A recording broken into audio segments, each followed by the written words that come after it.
All right. I see people are joining us in the Zoom room. Hello, everyone. My name is Morgan. I'm an event coordinator at Politics and Prose, and I'd like to welcome you all to PNP Live.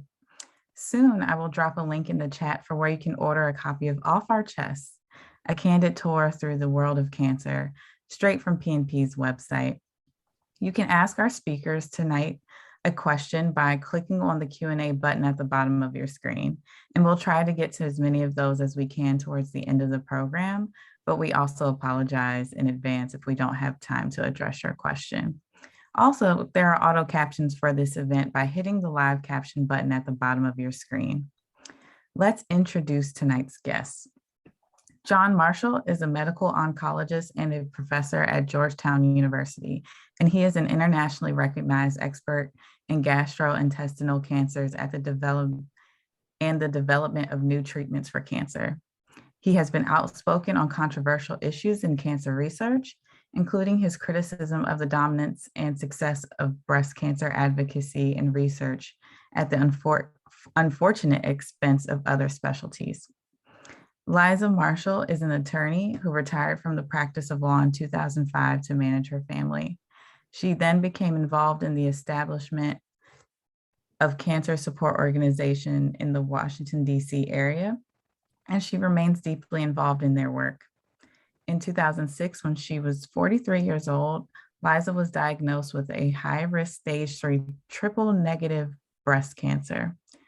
John and Liza will be in conversation with Marianne Skesgidi-Mazak, the editorial operations director at the DC Bureau of Mother Jones. She's a journalist, editor, book doctor, and ghostwriter. She has written a family Holocaust memoir, I Kiss Your Hands Many Times, Hearts, Souls, and Wars in Hungary. Please give our guests a virtual round of applause. Thank you so much for that very, very nice introduction, Morgan. And I know my last name is never easy. It's Segedi-Mazak, but you did a very impressive job with it. It's a real pleasure to be here at Politics and Prose, and then a special pleasure to be talking with John and Liza Marshall about their really wonderful book. And I may as well declare at the onset, I had a little bit to do with it. And we'll spend some time talking about that much later in our conversation. But first, let's start our talk. I'd like to ask John and Liza, when somebody comes up to you and says, so I heard you wrote a book, what is it about? And Liza, let's start with you, and then John can describe what he thinks the book is about. Yeah, well, hopefully we have somewhat the same idea, but we'll find out. My usual, I suppose, elevator version of this is that John has spent many years, as Morgan said in the introduction, publicly proclaiming his great envy of the breast cancer movement and its success, to the detriment of other cancers, particularly the ones he treats, gastrointestinal cancers. And so John, to some extent, viewed my diagnosis with breast cancer as ultimate vengeance on him for the things he had been saying over the years. So that was sort of the sort of provenance of the book.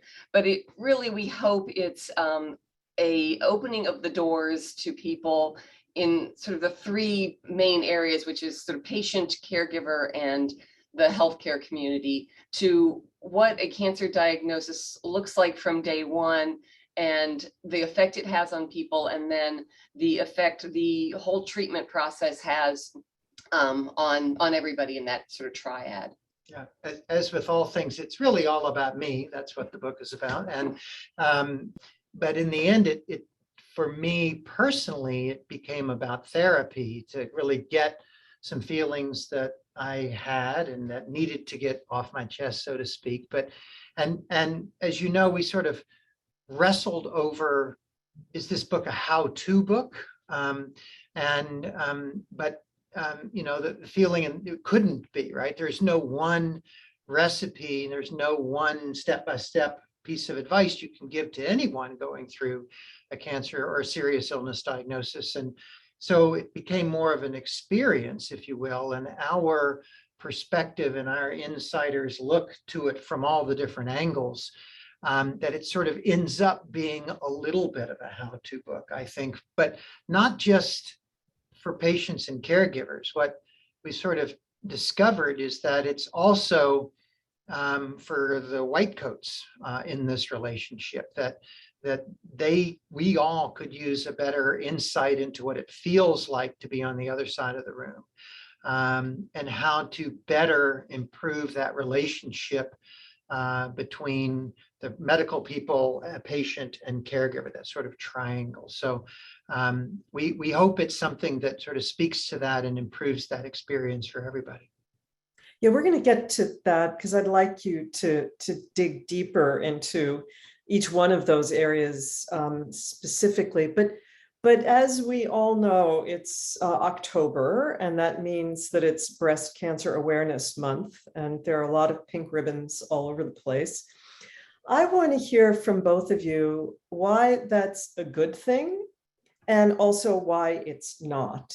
And why don't we start with whomever would like to start about why is Breast Cancer Awareness Month a really good thing? So as the person who spends a lot of time complaining about it, maybe I'll start with that. And that is, it brings a group together with a common goal and with a motivation to improve a broad-reaching medical problem. Could be any problem, but it's a rallying cry.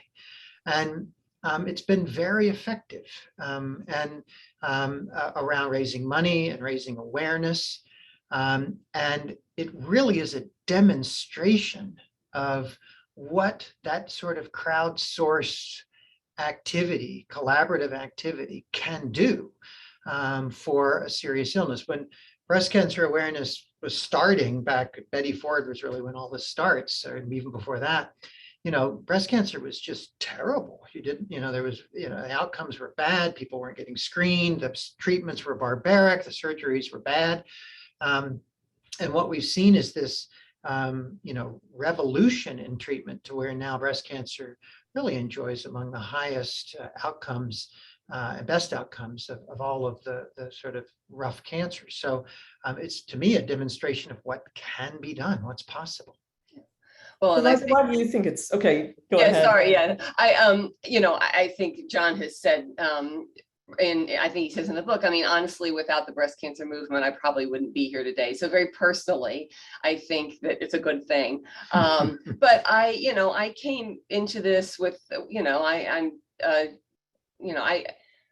I've listened to John over the years in many venues, both public and private, and I certainly have taken his point that it is, I spend a lot of time with gastrointestinal cancer patients because of the various things we do, and I hear their pain. So I take all that very much to heart, but I also appreciate what the movement has done for me and for many women, and I do think it really comes out of a background in which women's health, as we all know, continues to be, honestly, we're just getting to the point where the NIH is making sure that studies are covering different races, different genders, and not just white men, which gives you only so much of an answer on what various illnesses do and what various treatments can do. So I think the fact that women's health had been so ignored for so long gave really, breast cancer was, as John says, the rallying cry, which women finally were like, we're here and this is our disease mostly,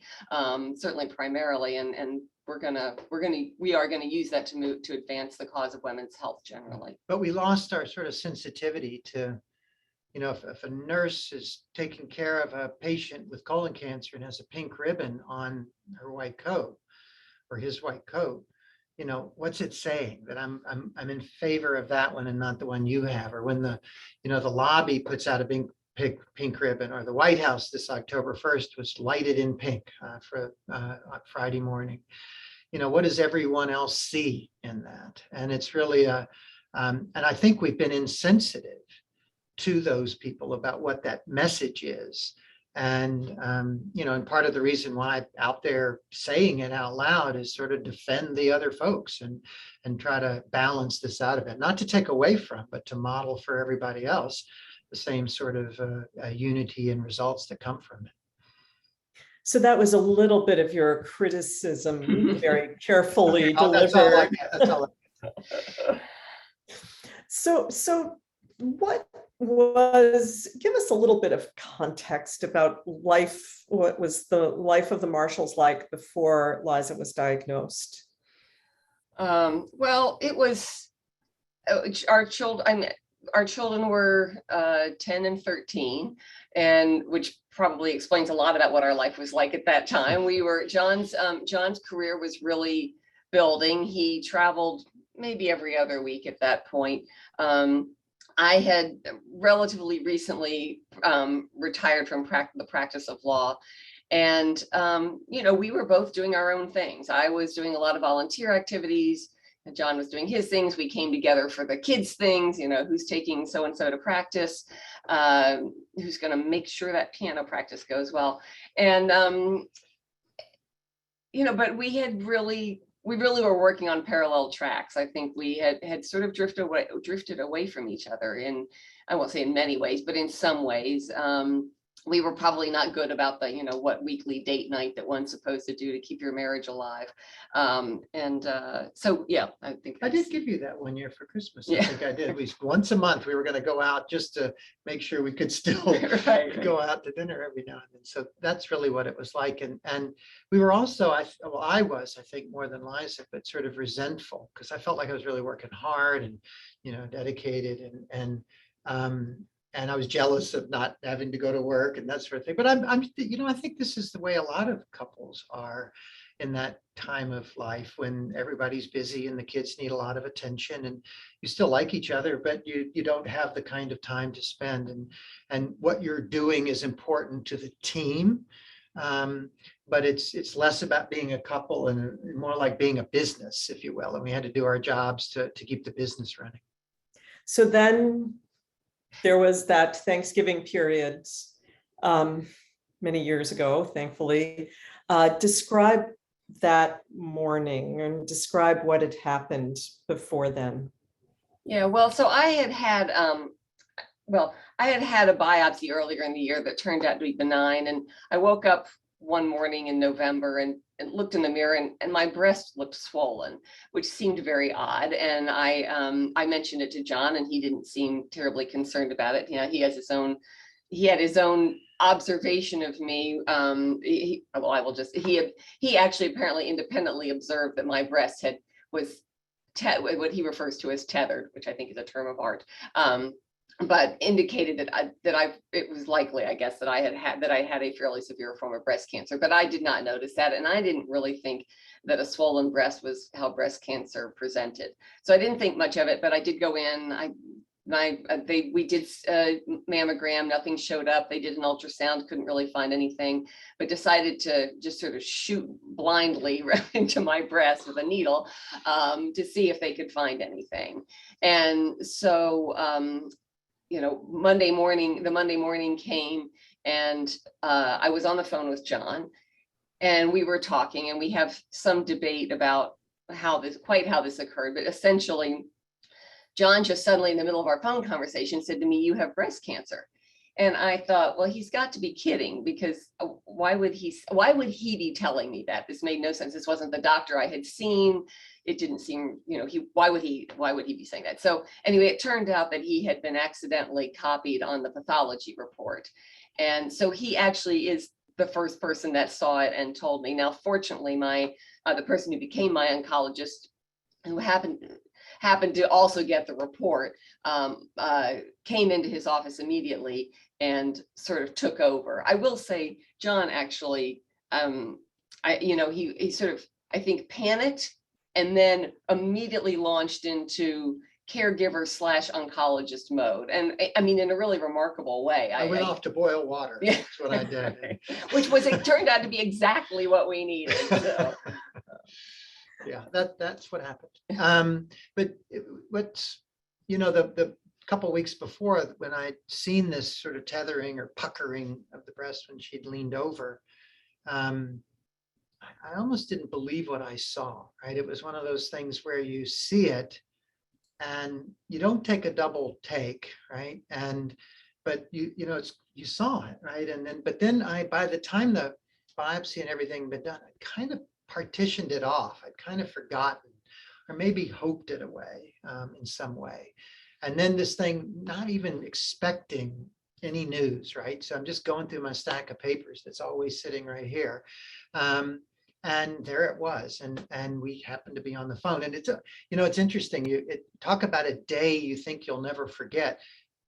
We were both there, but we remember it differently, right? So Fascinating. We're sure our way is the right way, and it's a day you would remember, right?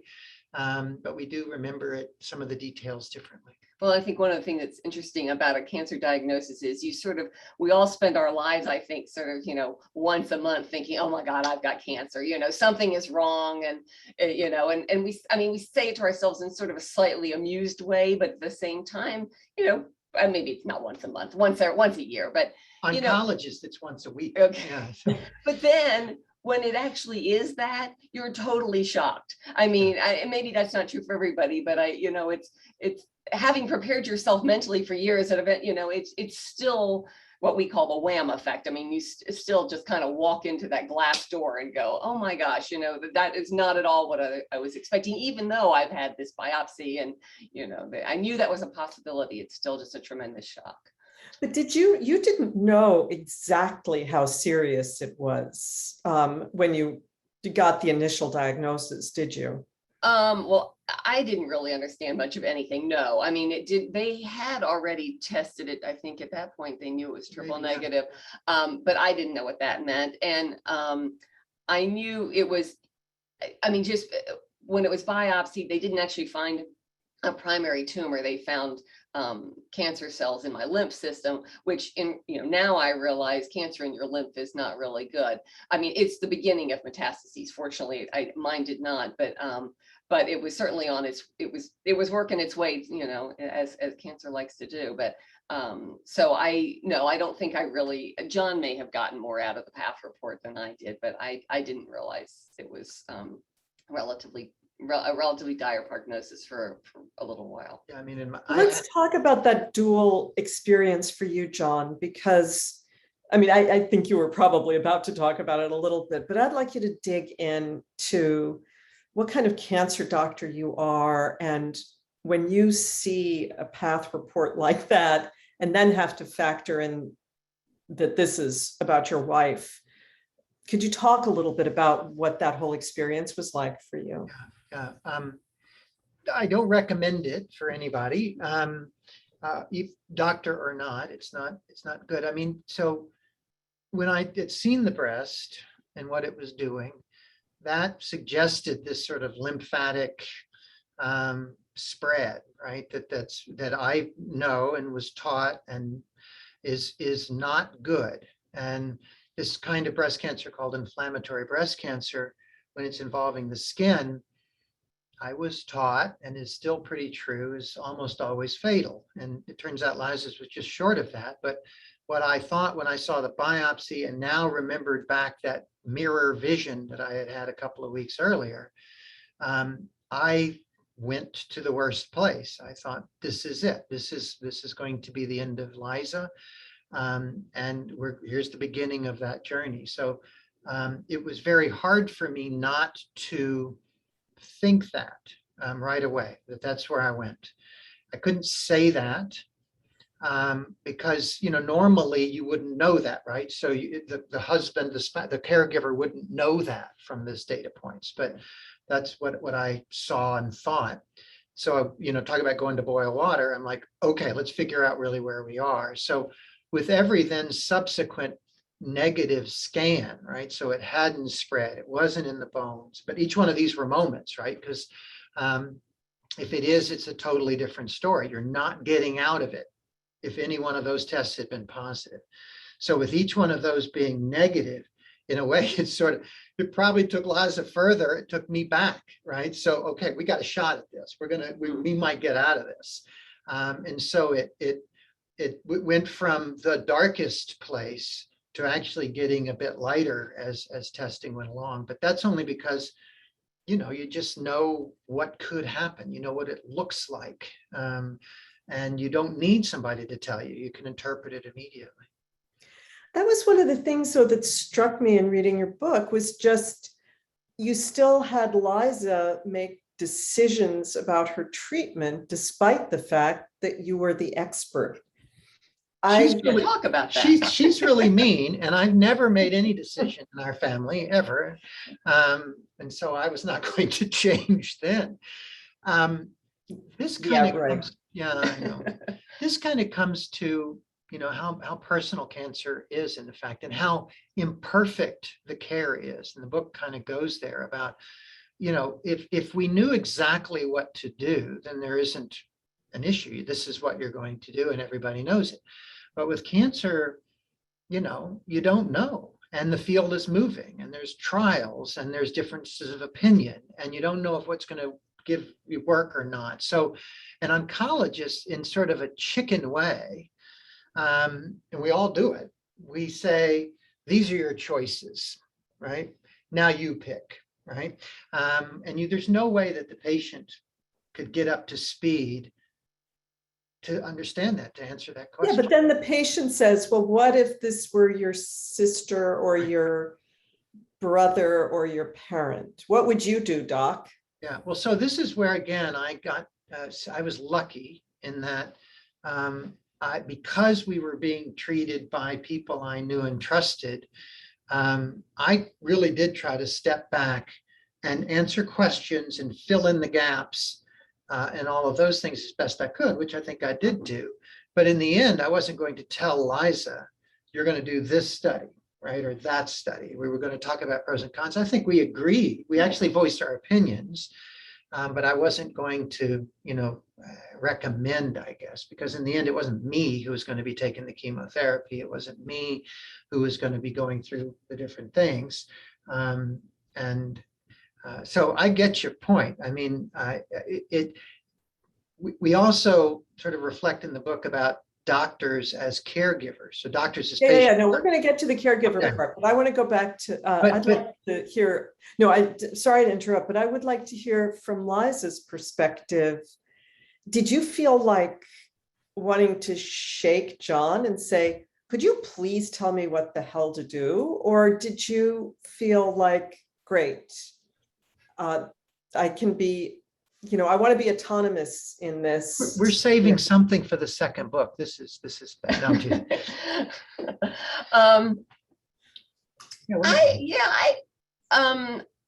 I don't think I did. I mean, John's right. I am mean, and I do like making. I mean, I think I was afraid of being of not having confidence in what we were doing.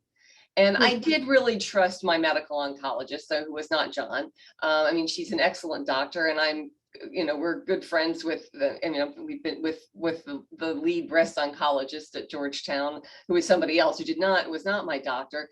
So I guess I figured if anybody was if I was doing something wrong, somebody would volunteer that rather than my needing to ask anybody. I figured if they were offering us these trials, then they must have confidence in them. And I in retrospect, if I had been if I was seeing an oncologist, if I didn't know anything about oncology and I walked into a practice, and I think both of us would have behaved very differently. But because these were colleagues and friends and people we knew they were really smart. We didn't have to go Google them to figure out what their background was. I think we just both had a lot of faith in the process. Yeah, and maybe misguided. But actually, as you pose this question, I'm sort of thinking of a true scene we depict in the book. All the scenes are true, where the surgeon and the oncologist, I as the caregiver, but in my white coat because it was at work. Right, and in an office much like the one you're sitting in right now. With an exam room, right? Yeah, so you're sitting on she's on the bed on the exam table. But anyway, and we're all up here talking doctor to each other. And Liza, after that, I think on the ride home or something like that, expressed to me sort of feeling lost, sort of ultimate paternalism, like what was going on there? This is my life. What are you all talking about? Because we just went up here and started, discussing and didn't care whether she understood and was along for the ride or not. And I actually think, and that was early on in the process. Yeah, that was really before deciding about surgery. That was before we even got to chemotherapy. And I think that reaction actually helped set the stage for this too. I mean, that Liza wanted to be driving and she was going to use all of us, including me, as a resource. And so that's sort of the role I fell into in trying to help on that. But there was a whole algorithm of decisions that you had to make, and one of them had to do with clinical trials. So I want to start with John kind of doing a clinical trial commercial to talk a little bit about how important they are and also how complicated it gets when you're talking to patients. I mean, you're dealing with very serious cancers where you have lots of people who don't get well. Yeah. Could you talk about the role of the clinical trial in that?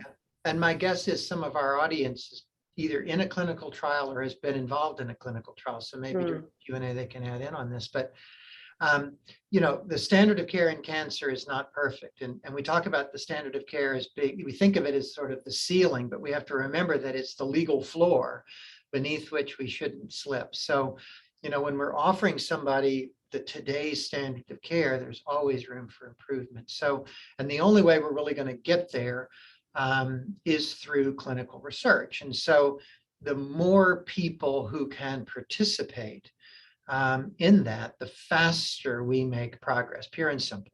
As Liza always points out, only about 3% of adult cancer patients go into clinical trials. If you look at pediatric oncology, if you look at HIV, if you look at COVID, right? So very high participation leads to very rapid improvement in outcomes. And so, yeah, we're on the stump arguing that, almost everybody should be in some kind of clinical trial, even if it's just data sharing so that we can learn from an experience, right? And so that is very important to what we do in the cancer world. And the cancer centers, this area has, 3 or 4 really outstanding cancer centers that you have in your backyard, no matter where your yard is, that you can have access to clinical research. And they're not all the same. And so when you present to a patient, it does take extra time. And there are, of course, a lot of pressures on us, and patients, some embrace clinical research as exactly where they want to go, right from the beginning. Others see it as, a Hail Mary experimental, I'm not ready for that yet kind of thing. And, I think our culture leads us to also not sort of feel that you do it for yourself. Let's be clear. The patient should do it for themselves, participation in clinical trial. But there is a sort of cultural collaboration that, a lot of people who participate in trials feel that they want to do this for everyone, not only themselves. And so, and it takes all of those things to be in sync for someone to actually sign the line. And so they pretty much were for you, Liza. You enrolled in like 3. I don't remember. Yeah, I mean, in the end, I think it was about 3. Some of them easier than others. Yeah, but can you describe, because you both felt a great responsibility once you enter a clinical trial, and you are a very responsible person. But there was a turning point at later on, and talk a little bit about what that involved for you and for you both, actually. Right. But Liza, why don't you start? Well, I will, except every time I tell this story, the more I tell it, the more I sound like kind of a crazy person. But anyway, she's a little crazy. You're among only 50 or 60 of your good crazy friends, so don't worry. Yeah. Yes, I was on a clinical trial that basically was the standard of care, but with additional rounds of the 2 sets of chemotherapy. So instead of doing 4 rounds, I did 6. of each, or was due to. And as I was finishing up the first set of medications, John, John was beginning, as he is, to be public about my breast cancer. And one of his old bosses here at Georgetown, or his old boss here at Georgetown, who was the director of the cancer center and a breast cancer expert, emailed John literally out of the blue just basically said, and I think this is basically the entire email was, your wife needs platinum. So, which was not a reference to jewelry. I did need that as well, but it was a drug that was being used in metastatic triple negative cancer, but had not been used in the stage 3 and below setting. And this is the part where I think I sound a little crazy, because we considered it, we talked to our oncologist about it, and decided to go for it. And in retrospect, I think that was a very complicated decision, because I was asking her to dose, to figure out what the dosage of this medication was that she was not giving in this setting. I was pulling out of this clinical trial, which I think, I felt, again, back to feeling responsible. I was betraying the cause, and that I very much believed in. And I was taking just a medical risk that that really nobody knew much about. So, in the end, we keep saying there are so many factors. Who knows which one is the reason I'm still here? And if that was the one, I'm very grateful. And if it wasn't, well, what can I do about that at this point? Yeah. Yeah. So it was, as I say, it was a little insane. I mean, I think in many ways, Yeah. it didn't seem at all insane at the time. At the time, it seemed like exactly the right thing to do. It was a drug. I knew I had a bad prognosis. I knew it was a drug that worked well on this kind of cancer. And I figured if it worked in a metastatic setting, why wouldn't it work in this setting? And, you don't know what's already happened in your body. Things that don't show up on scan just because it doesn't show up on a scan doesn't mean it's not there. And I might just add, because, what we teach, what we do is, if a patient came in and asked me that, I would say, no, we're not going to do that, and because it's like, there's no data, there's no support. We can't prove that the added risk will pay off, might hurt you. It might have, it may have been worse, right, than Right.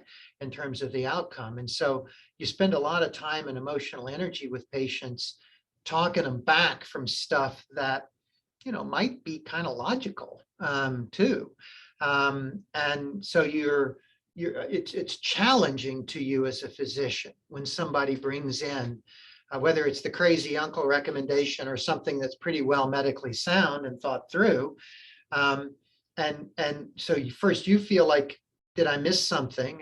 Do I not know something? And has this person found the secret? Versus, no, this is a good idea, but it's too risky, that sort of thing. So, and when you're teaching it to other doctors and setting an example for other doctors, Yeah, right. you want to take that more straight line look. But when it's you with the gun pointed at you, you're like, let's do it. So it's that perspective was really important for me in terms of shaping my interaction with my own patients.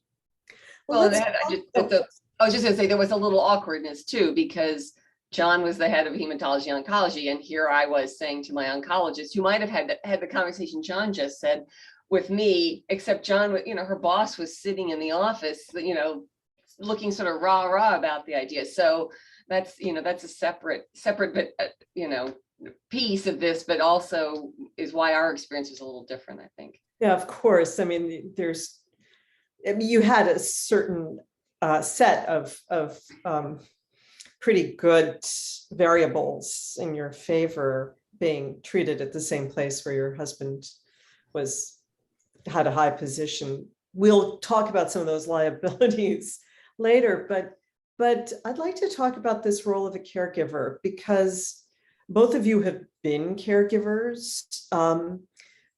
John, you have to talk to exhausted and stressed out caregivers all the time. And then all of a sudden you found yourself being one. I guess let's start with the baseline. Liza, what kind of What was it like to have John be your caregiver? Yeah, I mean, he was great. He says he wasn't, but he was. I mean, John was a good caregiver before that. He is natural, he cooks, he takes care. I mean, in our house, it sounds ridiculous, but I realized the other day, we like fight about who's going to get the job done first. I mean, we're kind of sick, really. You're So, It's so tough being our children. Let's put it that way. Yeah. It's not easy. So he was, there were a lot of things that he was already comfortable sliding into. And he was, he was there with me. He was there with me at all appointments. Now, I will say, I don't think he really enjoyed coming. He did not enjoy the infusion very much. I think he would pass through, which was fine. I was actually fine by myself up there. It was good quiet time. But, I knew that there were things about this that he was uncomfortable about. And your question about the clinical trial. I mean, I knew that we were sort of not having conversations that I thought other people who weren't us, but in this situation probably had. That doesn't make him, I don't think that's a ding against him as a caregiver. It just meant that we had a somewhat different relationship. But I'm very grateful. Part of the reason I could write this book is John took really good notes at our meetings with doctors and questions, and and it brought back a lot of the things that for both of us I think were concerns and fears. They weren't written in that way, but you could tell where the question came from. So Yeah, when I think about what I call good caregivers, they drop almost everything they're doing to spend whatever time is necessary for their person they're caring for. And I brought my own baggage to this. So Liza made it easy, right? So I felt like, yes, I needed to still keep employed. It was our insurance. We needed to keep the kids in school. We need to keep fed, all those things. And Liza still really maintained all of her normal sort of house duties, right? I didn't do the laundry. I didn't go to the grocery. well, I wouldn't let him near the laundry. Wouldn't let me anywhere.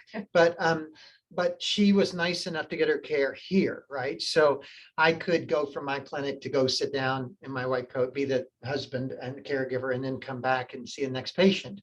And then I could, on my rounds, go up and stop in and see my wife and ask her how she was doing. And so she made all of those things easier. If she had gone to a different hospital or different provider, I would have had to take half days here, half days there, which would have cost me. So she enabled me to make it easier on me. And again, you bring your own baggage of what you feel and what you can do and how much support you can give and your own weaknesses as a caregiver. And it certainly, we got through it, but I think I have seen some amazing caregivers over my near 30 years of practice. And, when I think about the people who have stopped and done everything for people, I just knew I was never going to be that person, or it would be very hard for me to be that person. But is that what makes an amazing caregiver, dropping everything? I don't know. Well, I was going to say, I mean, that depends on the setting, quite honestly. I mean, there are times when that is the necessary thing. And people make huge sacrifices at that moment. But no, you're right. I mean, balancing everything out.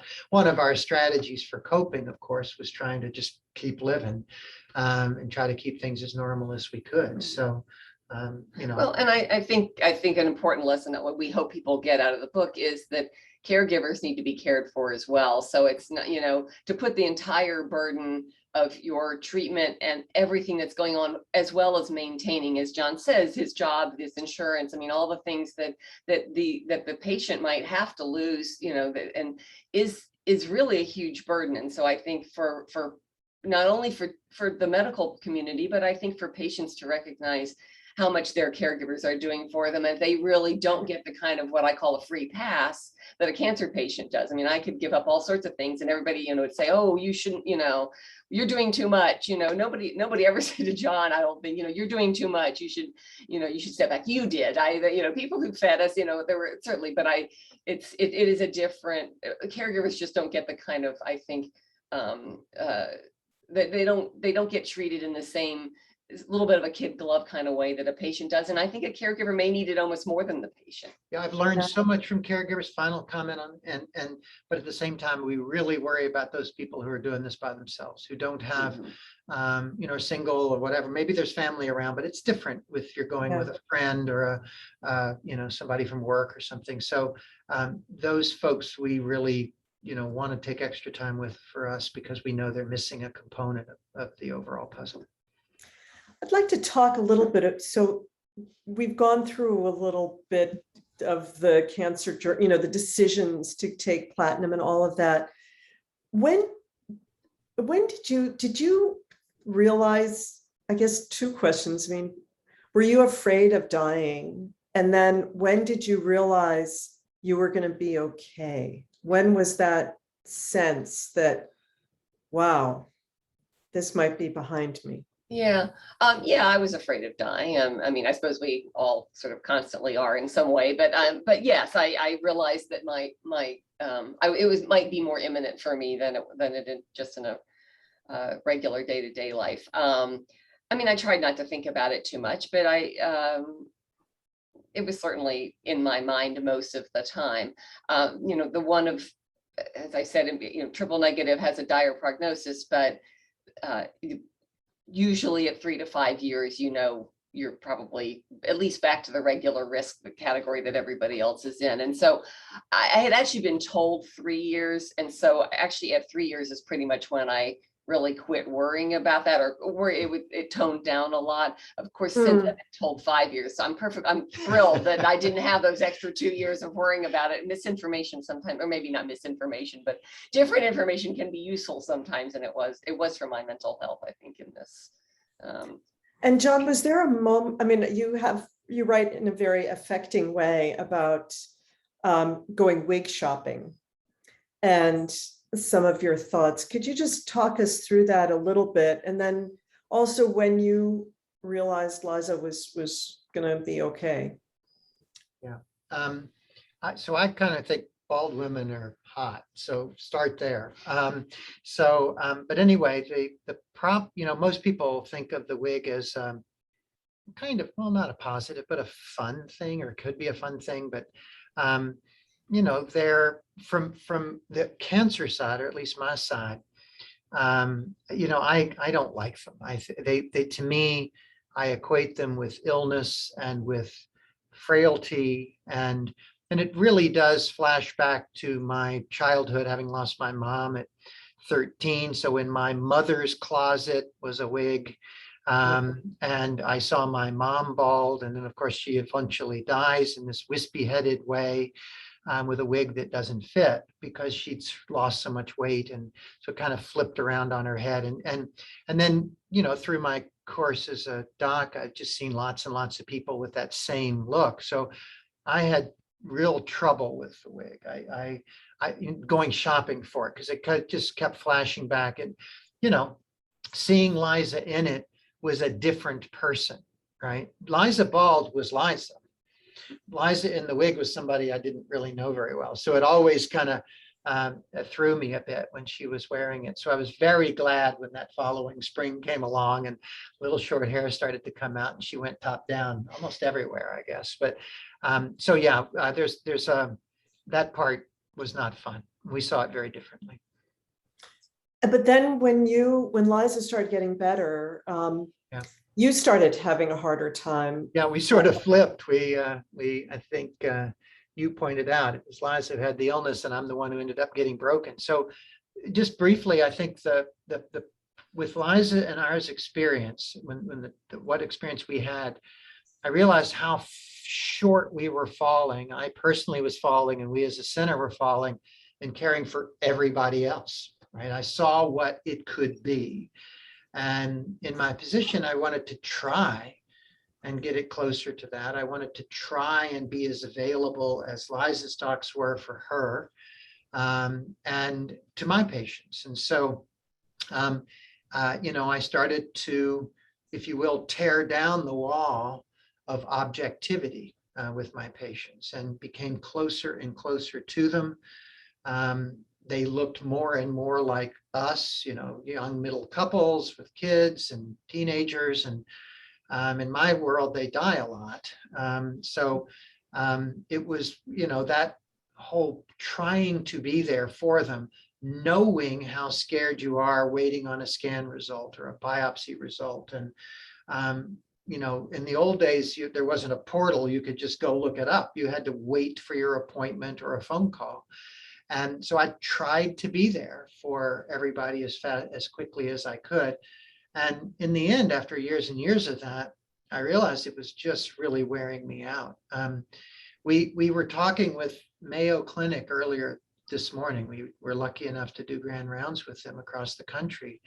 And, we got feedback already that this concept of burnout in medicine, burnout in oncology in particular, is not something people are talking about, but we need to. So in many ways, my coming clean, well, Liza and Emma and those around me pointing out that I was burning out, and my coming clean with this book on that, I think is maybe going to give our cancer community an opportunity to talk about it and figure out how we're going to deal with it going forward. So, we have a few great questions, but now that you got to the book, let's spend 2 minutes, look at your clock, so it's only 2 minutes, about writing your book, because that's when I come in, which is of course important, but it's also a little bit about, I think maybe some of our participants here might be curious about how does a book come together? And when two people haven't written a book before, but they have a great idea, how did two people write a book together? So why don't you first just really talk very briefly about it, because again, I want to get to the questions. I wrote all the good parts. No, fair. No, I'm just, No, Marianne wrote all the good parts. It was Marianne's idea for everybody on there. It was a result of an Arlington Magazine piece that was done that really brought out some of the issues we've talked about already. That wasn't just another breast cancer piece. We were at your house, I believe, and you said, I think some wine had been consumed, and you said you should write this book. And so we tried once. It was a fail to launch. Quickly, we then needed this sabbatical, needed more time between when it happened and writing. And so we got to go away to Oxford, which was lovely. And we wrote completely separately. We essentially wrote 2 books that you then turned into one. And what I always, I'm still mad about, quite honestly, is we didn't show each other what we had written, but we sent Marianne, for the audience, we sent Marianne email of what we'd written. Hers each day. Each day. Hers came back with all these smiley faces, A+, good girl, star. And mine came back with sort of C-, try again for a better grade. I would just like to set the record straight. This is not true. This is not totally true. You're 2 against 1. Totally I'm sorry. true. See, I never went in. But I think anyway, the idea but then with your good coaching and all of that, we cleaned them up and edited them. And then we showed each other what we had written. Yeah. That was a big moment in our marriage, because we were showing each other stuff that we had never gotten off our chest to each other, quite honestly. And I think that the next part, which I think was the most complicated, was that Marianne said, print everything out in chapters, and we laid them all out on the floor. And the 3 of us sat together after we got back from England. And I can't even say John and I really did anything. I mean, we were like, this chapter is about this. And then, Marianne is, I realize this isn't supposed to be about you, but Marianne is a remarkable writer and storyteller, and building the arc of it and the threads so that it made sense and included a lot of John has a lot of things to say that are just more general comments on cancer care. And yet they relate to what comes before and after them. So maybe you could, you were the one seeing both sides for a while. Do you have any and comments on what you were seeing? And it was fascinating to see how strong your individual voices were as writers. Some, professional writers often struggle for a voice, and you guys each had them. And I think that the other thing that was fascinating was to see some disparities in the stories and your memories, and how you resolve. It's true for all of us. we remember things differently, but how do you resolve that? But it was wonderful to watch it come together, and for you to move from a D- to an A+. But one thing, But that let me- really, one of the big coaching things that you did for us, and I think we would not have nearly as good a book if we had not done this, is that you really focused us. What's this book about? And so you helped us cut a whole lot of stuff that it turned out was more like a diary for me. I was just venting stuff that didn't belong there. It was important that I wrote it for my own well-being, but you were masterful in keeping us on task as to what this needed to be. And we're forever grateful. Well, again, that was not. No, I don't care. We Let's don't get to the care. questions, No, though, that's because true. we have quite a few of them. So the first one is, what is the biggest thing you learned about yourself or the other person through the experience you discuss in your book? Now, I'm going to keep the time limits careful, and this is from somebody by the name of Danielle Turner. But, who might be curious about these things? Biggest, that's a hard one, actually. Can we answer Well, that one? actually, I mean, for me, Liza had a better opinion of me than I did. Let's put it that way. And maybe that's just a public opinion, but I think, well, the acknowledgement of that we were each going through something too, that I always felt pretty selfish during all of this time, and in actual fact, I think we both were caring and giving to the other. So, and so for me, that's the theme. Well, and one thing, I mean, sort of back to the relationship piece, I think that we have discovered both sort of in retrospect with the cancer, whatever you want to call it, diagnosis and treatment, and working on this book, that we really need a joint project. I mean, it really is good for our relationship when we are working on something together, and we really enjoy working on things together. So, that has, I mean, yes, the going through cancer sort of brought us back together in many ways, but it also, I mean, I would not choose a cancer diagnosis as, couples therapy, but there were some silver linings, and I think that was one of them. No, so there's another question about what makes an amazing caregiver. I think you both covered that a bit, but give us each of you give me 3 qualities, just bullet points of what makes an amazing caregiver. I'll go first because I can be quick on what I think. I think one, it's somebody who goes with you to all your doctor's appointments. I just think it's hugely important to have somebody with you, and that can be anybody. It doesn't, it can be a friend. So, and also takes good note. I mean, as part of that, so maybe that's a subset, but it's also bullet B is taking good notes and having the questions ready to be asked, because it makes for an efficient appointment. A third, I just think everybody needs a shoulder to cry on. I mean, on both the caregiver and the patient. And so I think that's just being willing to listen, some sympathy. The doctors, if there are any, are going to be mad. Someone who advocates, right? So who's checking on us on the medical side, making sure we're doing it right, making sure that things are done, because we're humans, right? Part of the message of the book. And the caregiver often becomes the sort of referee and traffic cop to make sure that what you said is what's in the order, is what's going to happen, or did you not mean that, right? So to double check us, and it's irritating to us, but if we don't listen, we're making a mistake. So. All right, I'm going to cut you off with that so we can have a few more questions here. What impact did your cancer have on your amazing work with the cancer advocacy group Hope Connections? It totally transformed the way I viewed. I mean, it was the way I viewed what we did. We kind of joked when I was on the board before my diagnosis, and I called Paula Rothenberg, who was the CEO, and said, well, guess what? You're going to have your first participant member. And we've had one ever since. I mean, the idea of having somebody on the board who really who is going through this on the inside, so to speak, so I think, I think that's more the impact on them than on me, but I haven't left. I mean, I'm now chairing the Capital Campaign.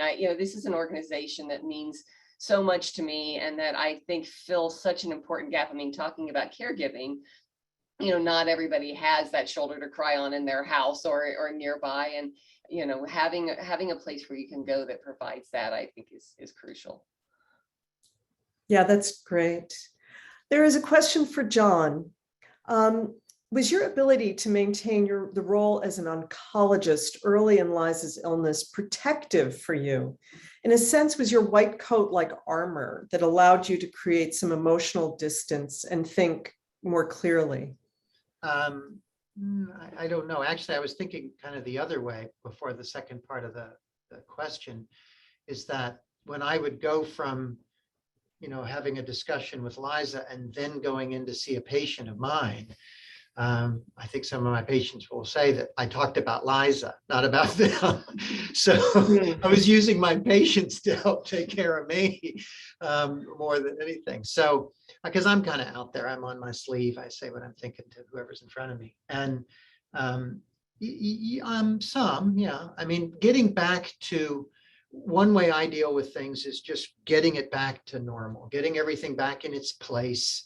As much as that can be. And so the white coat has its place, right? So, and that when I am, actually most doctors will tell you this, when they are in the middle of clinic or in the operating room, it is one of the great places in medicine to be, because you now have permission to not answer a page. You have a permission to not answer anything, right? Because you're doing what you're doing for that person in front of you. So it's in the busy worlds of today, being a doc in front of a patient is a sacred place. And so, yeah, you can hide there. So maybe not armor, but permission to go hide and do something else. So do you here's another question. Do you interact with each other differently post-cancer? I'm much nicer than I would. No. Yeah, I think we probably do. I think, we're both more attentive to each other. We do go on more weekly date nights now. More date nights. Well, we do work. I do think we work harder at our relationship than we did before. I mean, some of it is kids are further along, and we have that opportunity. But the sabbatical was really, but that was different. That's even there's sort of post breast cancer then to sabbatical, and that was still the work of life and the busyness of life. But yeah, we certainly have been back together since the cancer, and then post sabbatical, I think even and post kids in the house has been even. There is but that's not true. Let me make an observation while you're looking at that. There are a lot of couples that it goes the other way. Okay, and I think it's a very important point, is that we were lucky. We started with a good relationship. It was pushed together, but a lot of relationships get pushed apart because of the strain, the stress, the expectations.